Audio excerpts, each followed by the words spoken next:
Pada zaman dahulu di negeri Antabaranta, Hiduplah sepasang suami istri yang sangat miskin karena disumpahi oleh Bantara Indra dan sangat dibenci orang. Setiap mereka mengemis di pasar dan di kampung, dan mereka diusir hingga ke hutan.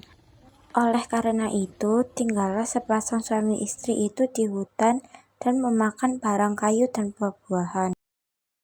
Setelah beberapa lama, istri si miskin hamil selama 3 bulan. Sang istri ingin sekali memakan buah mangga yang ditanam di taman raja. Si miskin pun terketuk hatinya karena dahulu ia dikeindraan waktu menjadi raja. Ia tidak ingin memiliki anak.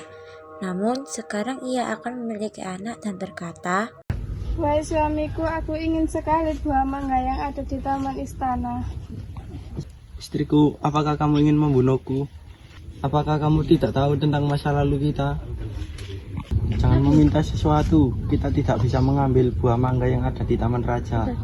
Setelah istrinya mendengarkan perkataan suaminya itu, ia semakin menangis. Lalu suaminya berkata, Diamlah istriku, jangan nangis. Aku akan mengambilkan buah mangga itu dan memberikannya kepadamu.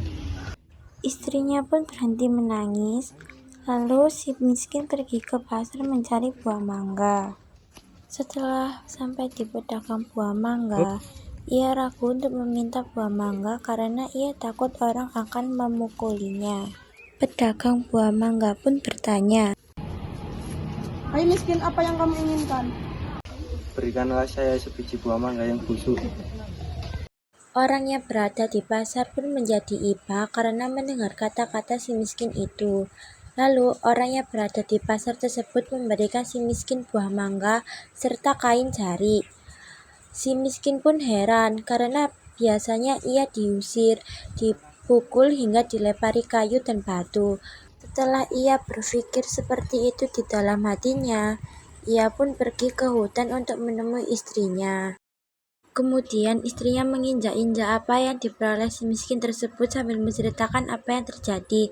Istrinya pun menangis dan tidak mau makan jika bukan buah mangga yang ditanam di taman raja dan berkata, "Biarkan saja aku mati." si miskin pun terpukul melihat perbuatan istrinya. Kemudian ia pergi menghadap Maharaja Indradewa yang saat itu sedang mengadakan pertemuan raja. Lalu ia masuk ke dalam dan Baginda Raja pun berkata, Hai miskin, apa yang kamu inginkan? Tuanku, ampunilah hamba. Hamba datang ke sini hanya ingin mengambil buah mangga yang sudah jatuh ke tanah, tuanku. Apa yang kau inginkan dengan buah mangga itu? Untuk dimakan, tuanku.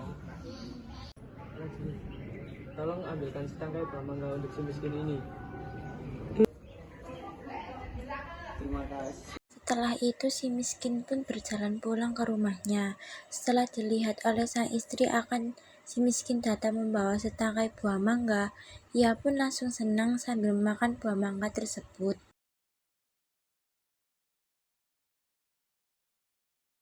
3 bulan kemudian, sang istri menangis ingin makan buah nangka yang ditanam di taman raja. Dengan cara yang sama, si miskin pun mendapatkan buah nangka yang ditanam di taman raja untuk istrinya sedang mengidam itu.